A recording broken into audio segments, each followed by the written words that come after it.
I don't know that this is working. I don't know that I like to move around a little, so if... That's fine. Will it? Okay. Oh, but it's not going to project. Okay. Okay. Okay, and it'll be fine? Okay, great. Okay.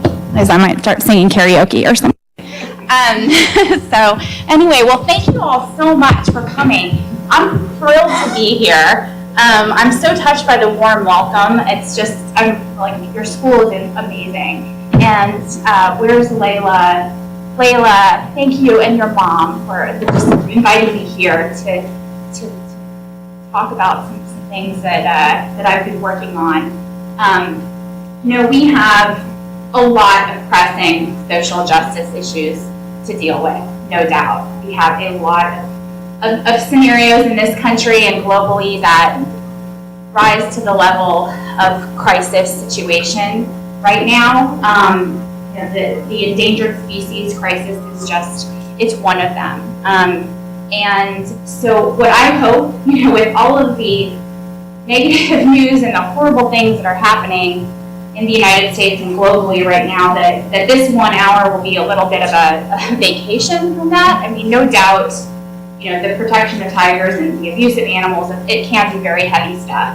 But what I hope is that you're going to find this to be really interesting. We're going to have some fun. I want it to be a little bit interactive, so I'm going to have like some tiger-related trivia for you as we go throughout, and I've got some little Starbucks gift cards to give out for the people who can get some of the trivia questions right.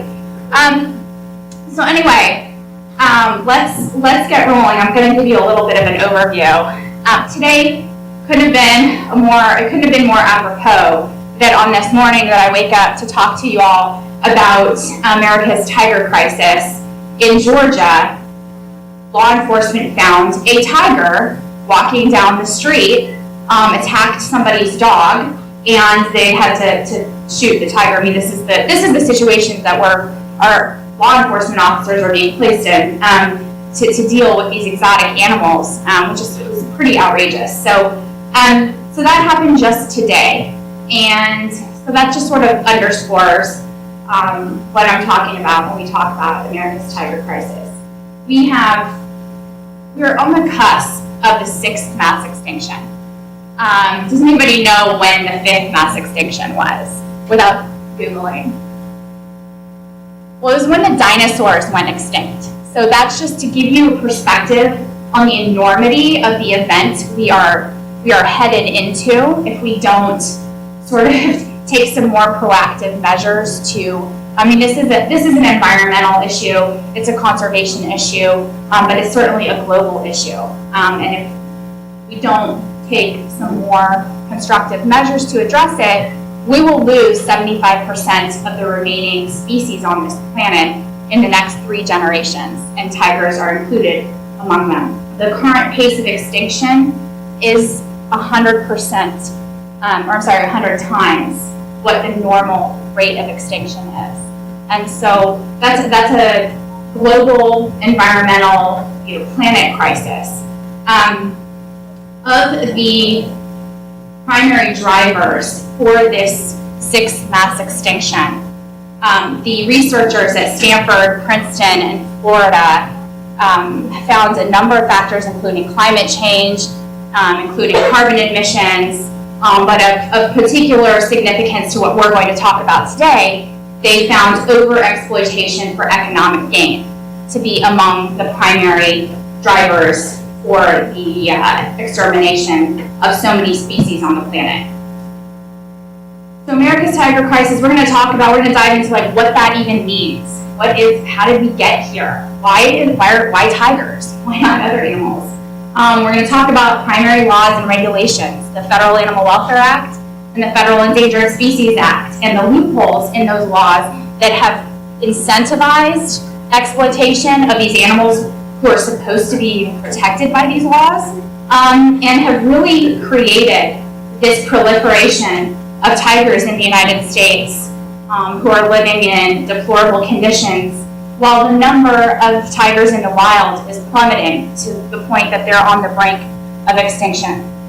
We're going to talk about where Louisiana fits into the mix, I want to give a shout out to Southern University for being very much at the forefront of being progressive in ending live animal mascot programs. Your chancellor at the time when the program was ended made a statement that I have written down here somewhere about how he thought that it wasn't right to keep these exotic animals in captivity. So really demonstrating leadership on that issue. While we still have another school in this state is very proud of its live animal mascot program, aren't they? So we're going to talk a little bit about that. We're going to talk a little bit about the problems with that, and it's not the habitat. Just spoiler alert, it's not the habitat. That habitat's beautiful. I'm not going to argue that. But we'll talk about the problems, and you'll see as we go through some of the other issues why there is a problem with continuing live mascot programs. There's also a tiger at a gas station in Gross Ted. So we've got a couple of big cats that have been pretty controversial, gotten a lot of attention, and there are different legal implications related to their continued use by the facilities where they're housed. And then we're going to talk about how do we fix it. We're going to talk about some progress. I hate ending on a bad note or a negative note, all gloom and doom. I like to lift the mood. So we're talking about some progress and some very positive things that are happening. And then, I also hate leaving without letting people know what they can do. Not necessarily legal strategies that are getting involved even in legal stuff. But just things that we can do. And really in the case of animals who are abused for entertainment, whether we're talking about a circus, or we're talking about bottle feeding a tiger in a roadside zoo, it comes down to asking people not to do something. You don't have to spend any money. In fact, what we in the animal protection world would ask is that you keep that money in your pocket and just don't spend it on these activities that exploit the animals who we love. I think and that's really what it comes down to. There's a difference between loving animals and doing what's in their best interest. And so hopefully this will give you a little bit of a behind-the-scenes look at what some of the really problematic uses of endangered species are and why it's so important that we address these issues and how we can avoid unintentionally being part of the problem or supporting industries that don't really reflect our value system. So, okay. So I want to first do a little quiz. Well, not quiz, but see, in the wild, there are approximately 3,900 tigers left. 3 of the 9 subspecies of tigers are completely extinct at this point. 1 of the remaining 6 subspecies exists only in captivity. And so that places us at about 3,900 total tigers. How many tigers do you think there are here in the United States? Don't Google. Keep your hands down. It's on your honor. How many tigers? It's a little bit of a trick question. So there's 2 different answers that I'll accept. But how many tigers do you think there are in captivity in the United States? Yeah. That's a good guess. Yeah. Any other ideas? Yeah. Yeah. I mean, it's. I'm gonna give the Starbucks card to the 10,000. Yeah. Yeah.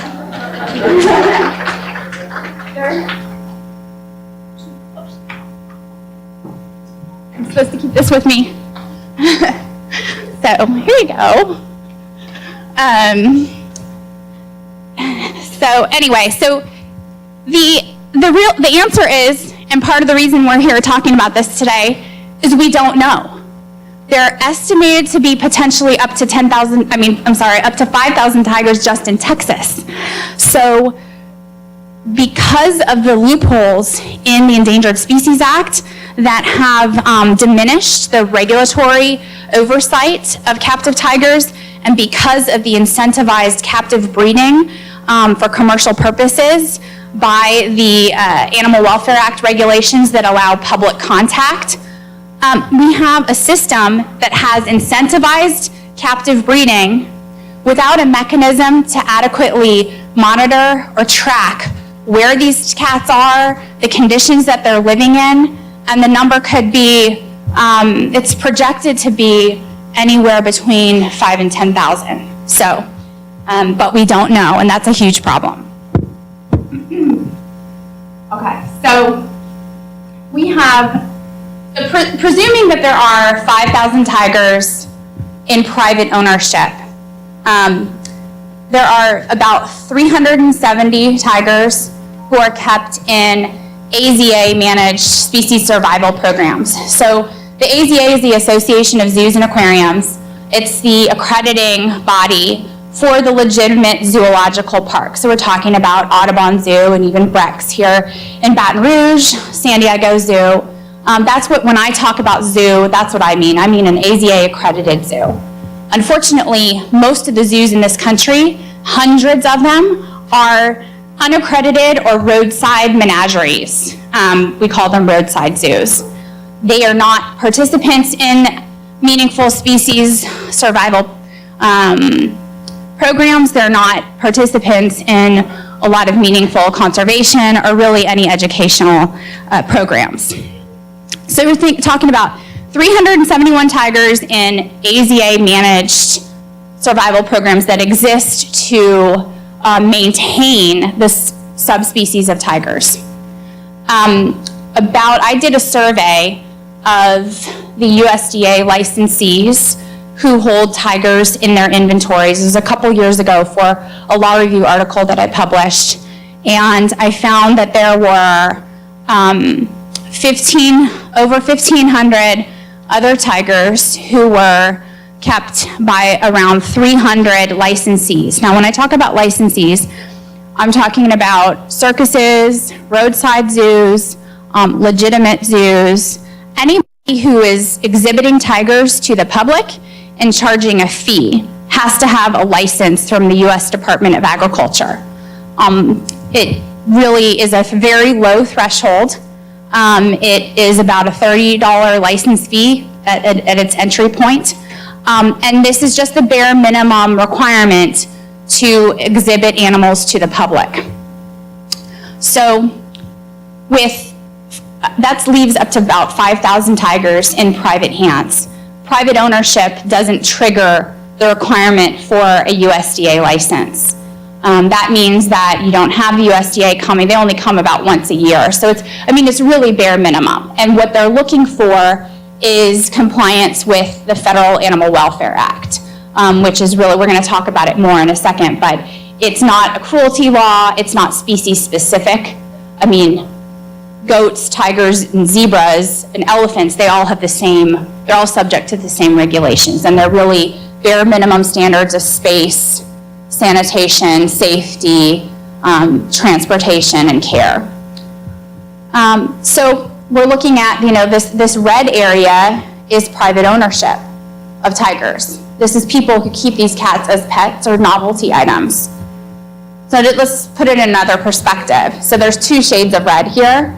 And the number of tigers represented by the two shades of red is the private ownership of tigers and tigers who are kept in roadside zoos or outside of facilities that really know what they're doing or engaged in a legitimate conservation purpose. So the yellow is your AZA zoos. The blue is accredited sanctuaries. Sanctuaries, a true sanctuary, we hear the word sanctuary, wildlife refuge. I get inundated with questions from people who are like, I want to take my family to this place, is it legit? Unfortunately, it's just that word's tossed around so much, and most of the places that call themselves sanctuaries are what I call scamtuaries.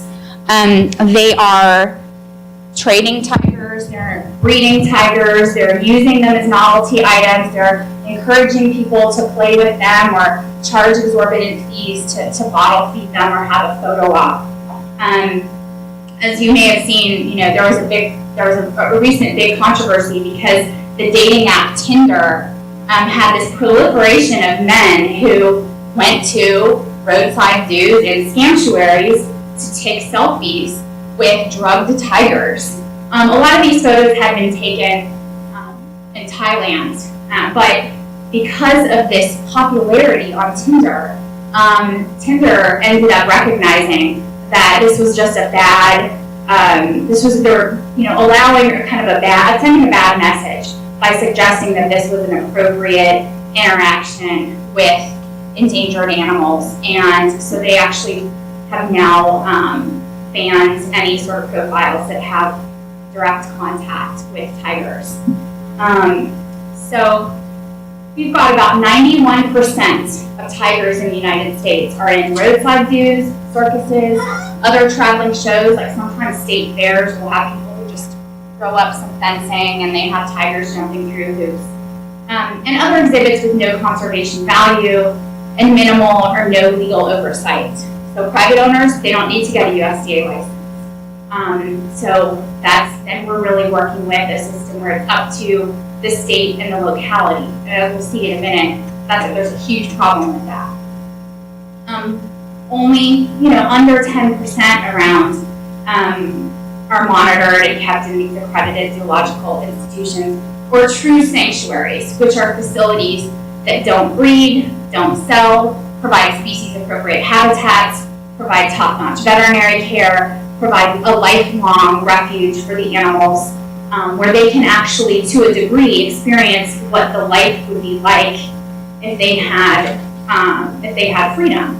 I've rescued a number of bears and just got the chance to see one of them a couple of weeks ago at a sanctuary in California. It's a beautiful 2,000-acre sanctuary, and it's remarkable to see an animal who spent 10 years in a 12 by 22-foot concrete chain link dog run to have the opportunity to experience a naturalistic habitat and get back in touch with those natural instincts. There's no such thing as taming a wild or dangerous animal. There are no tame tigers. There are no tame bears.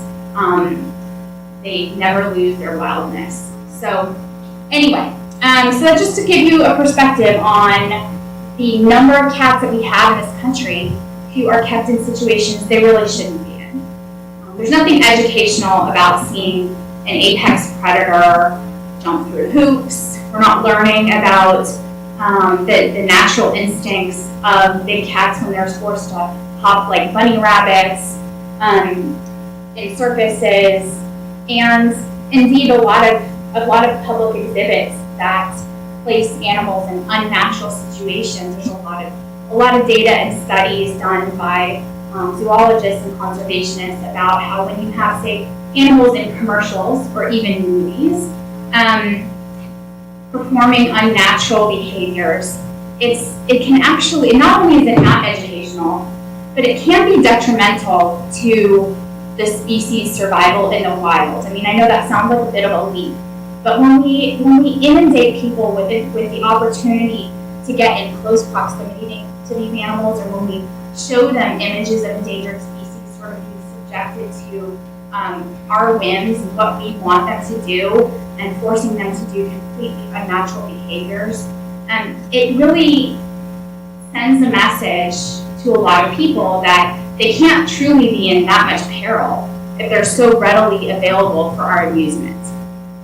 So that's a huge problem. And then the studies have shown that it doesn't encourage people to contribute to legitimate species conservation. So when I talk about roadside zoo, this is an example of what I'm talking about. This is what most zoos in the United States look like, what most places that call themselves zoos in this country look like that hold tigers. This is a facility in Iowa called Cricket Hollow Zoo. This photo was taken by the U.S. Department of Agriculture during an inspection. But we're talking about unaccredited facilities. They may be subject to one inspection by the USDA per year. The USDA has been criticized repeatedly by its own internal auditing arm called the Office of the Inspector General for failing to adequately enforce the Animal Welfare Act. When we're talking about failing to adequately enforce really, really bare minimum standards, like does the animal have water, that's highly problematic, and it really creates an almost self-regulating industry. So this is just to paint a picture. I've used for many years and trained with bull hooks, which are long wire poker-like devices, and then intensely confined for 50 weeks out of the year in locked cars along with tigers in their transport cages. So it's been a long, hard fight by animal advocates to get animals out of circuses, and Ringling Brothers is certainly the biggest domino to fall, but there are others. And my perspective is Ringling Brothers didn't have to end. I'm sorry, but like if the entertainment company, the same entertainment company that produces Disney on Ice, Disney Live, Marvel Live, and Monster Trucks needs exotic animals for 10 minutes total out of a 2-hour circus in 2017, and that's absurd. That defies logic. So, okay, before we get to, I understand that I need to do 10 minutes of Q&A, so we'll do that. I'm going to start with me asking you a question another way, another transfer Starbucks card. So how many states do you think have no laws and exercise zero oversight over private ownership of tigers? So I'm talking about how many states are there where if you want to buy and own a dog, you have more hoops to jump through, so to speak, than if you want to buy and own a tiger? How many states do you think that is? Pardon? No.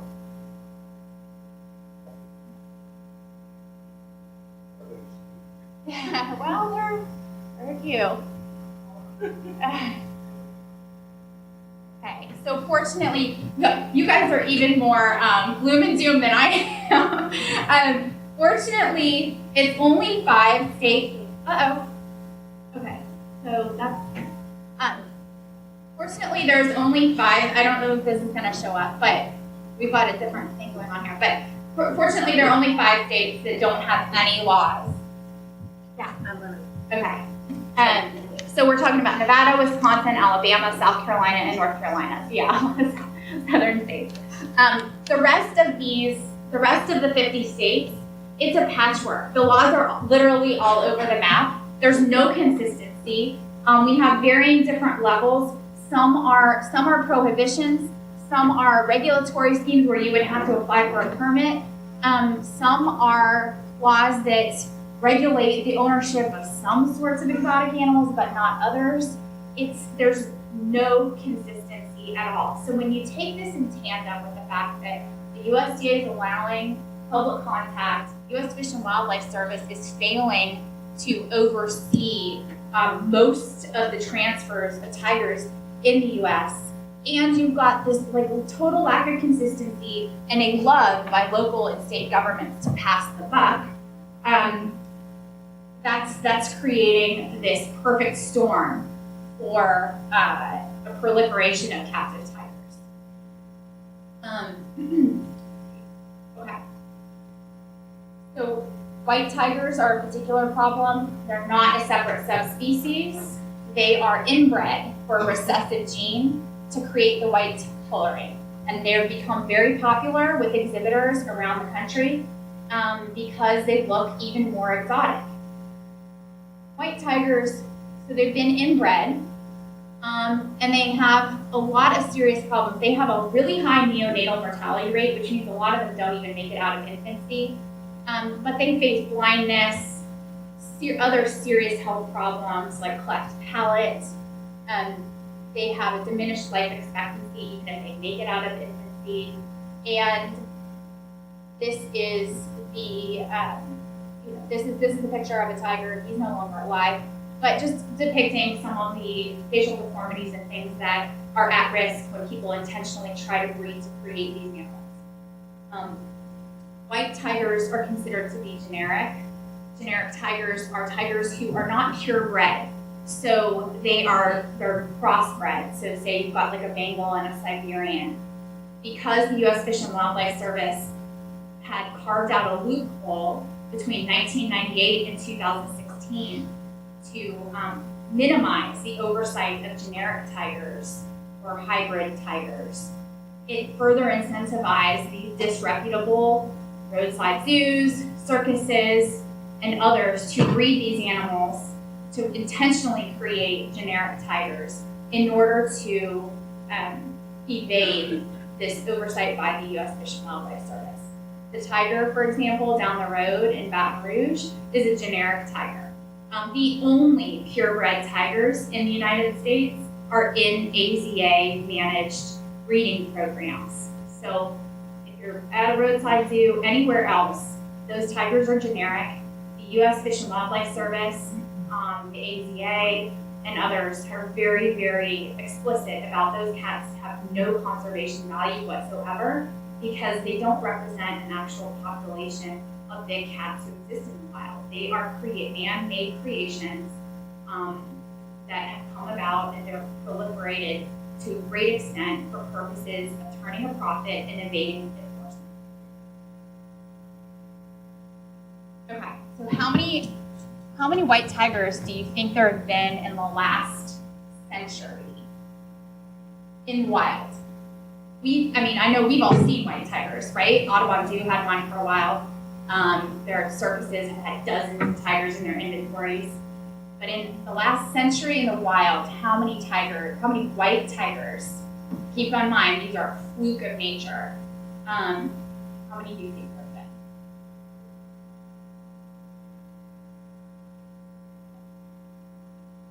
have been? Low numbers are very close. Wait, did somebody just say 12? Ding, ding, ding. We got a winner. All right, so 12. That just goes to show the extent to which they're purposefully inbred. This is how easy it is to get a tiger. There's a publication called the Animal Finder's Guide. It caters to the exotics trade, the exotic pet trade, and it's literally classifieds for exotic animals. So it's a print version, it's a monthly publication, and there's just lists and lists of animals. Chimpanzees, tigers, bears, lemurs, kangaroos, zebras, you name it, it's in the Animal Finder's Guide. And this is why, this is a guy in Oklahoma who calls himself the Tiger King, and he has one of the most notorious roadside zoos, one of the highest inventories of tigers in the country. And then just, this is just like, this is an Insta, but French Montana was able to just grab 2 tigers one night, just buy 2 tigers. He ultimately couldn't keep them, but it's just sort of a depiction of how easy it is and how accessible it is. I just decided one night I'm going to get 2 tigers, so there I'm going to go do it. That's a problem. It's one thing if it's that easy to go adopt a dog or a cat or a fish, but an apex predator, we have a serious problem. This is just a list of dangerous incidents that have happened recently where people have been killed or maimed by tigers in the U.S. Okay, before I continue, I'm supposed to have some questions. So does anyone have any questions? Or yeah.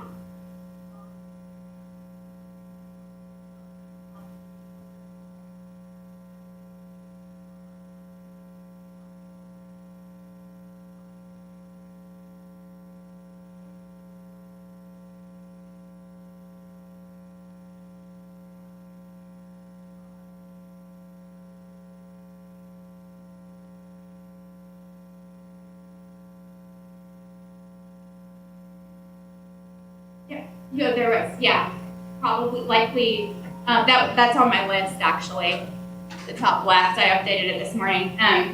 But, so the use of animals in the film industry is highly problematic because they're subject to the same negative reinforcement training that animals in circuses are.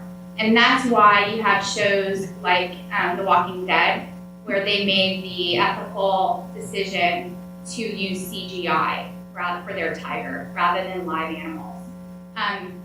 Unfortunately, there's no mechanism to oversee the training of animals used in film. American Humane Association is supposed to be on set. They're supposed to have a representative on set during filming, but as we know, these animals come to the set trained, and the training is where the worst abuses happen. American Humane is also funded by the Screen Actors Guild, and we found there's a huge expose in the Hollywood Reporter called "Animals Were Harmed," and I won't go super into that right now, but it's really interesting if you want to read it. It talks about the use of animals in film and the abuses that are rampant, and why the current framework is really untenable. And there's just no humane way to use certain animals for making movies. And tigers and elephants are among those animals for whom it's just there's no way to do it. So the ownership of tigers is opposed, and I'm going to get into the legal question too, because that's how I'm closing. The ownership of tigers is actually opposed not only by animal welfare and conservation groups, but by the American Veterinary Medical Association, the Association of Zoos and Aquariums, the U.S. Department of Agriculture, the Centers for Disease Control and Prevention, and by the American Bar Association. So in February of 2015, at the general meeting of the ABA, they passed what we know as Resolution 105. And our ABA represents, it's an association of over 400,000, I believe, attorneys. And the ABA, it says, the ABA urges all federal, state, territorial, and local legislative bodies and/or governmental agencies to enact comprehensive laws that prohibit, unless otherwise exempted, the possession, sale, breeding, import, or transfer of dangerous wild animals such as big cats. So that's the position of the ABA. So how do we fix it? And what are the legal fixes to this problem? We have litigation under the Endangered Species Act. The Endangered Species Act prohibits the unlawful take of an endangered or protected animal, and a take is defined to include harm, harass, maiming, a variety of different treatment. A lot of times we think of it as kill. We think of it in relation to trophy hunting, but it does apply to captive wildlife. And we have seen through the Cricket Hollow Zoo case, which was a case that I showed you a picture of that roadside zoo. This was a huge federal case just recently decided last year, where the judge found that the inadequate conditions in which the tigers, lions, and lemurs were living constituted a violation of the take prohibition under the Endangered Species Act, and those animals were ordered to be confiscated and rehomed to other facilities. So now we have precedent that the conditions under which endangered species are being housed could trigger the take violation. So we have some pending regulatory changes and some accomplished regulatory changes. The generic tiger loophole that I talked about that created this huge, this huge incentive for nefarious actors to breed, crossbreed, to evade law enforcement. That was closed in 2016, May of 2016. And we've seen, there was a roadside zoo who applied for this type of registration that needed to breed and trade in tigers, and they were fortunately denied. The U.S. Fish and Wildlife Service did the right thing, and they denied that.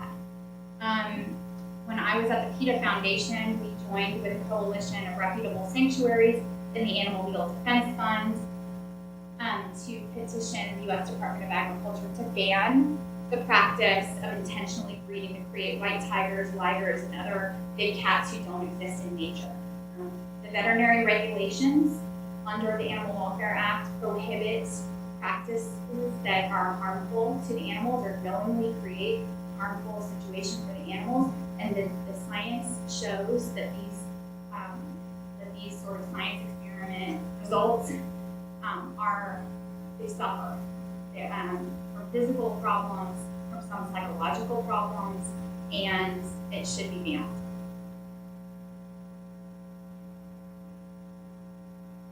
The U.S. Department of Agriculture recently proposed changing the way that it administers its licensing regime. So it proposes that it will not automatically renew the license of a roadside zoo, that the facility will have to demonstrate compliance with the Animal Welfare Act, which really should be a no-brainer, but it's something we've been fighting for a long time in court.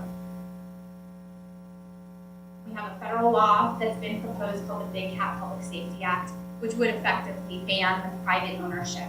It would carve out exemptions for reputable sanctuaries and for zoological institutions, but it would ban the private ownership. And I know that you think of federal jurisdiction, in private ownership. What's the federal hook there? Well, in the same way that you can't really have private possession of certain narcotics without trafficking, interstate trafficking.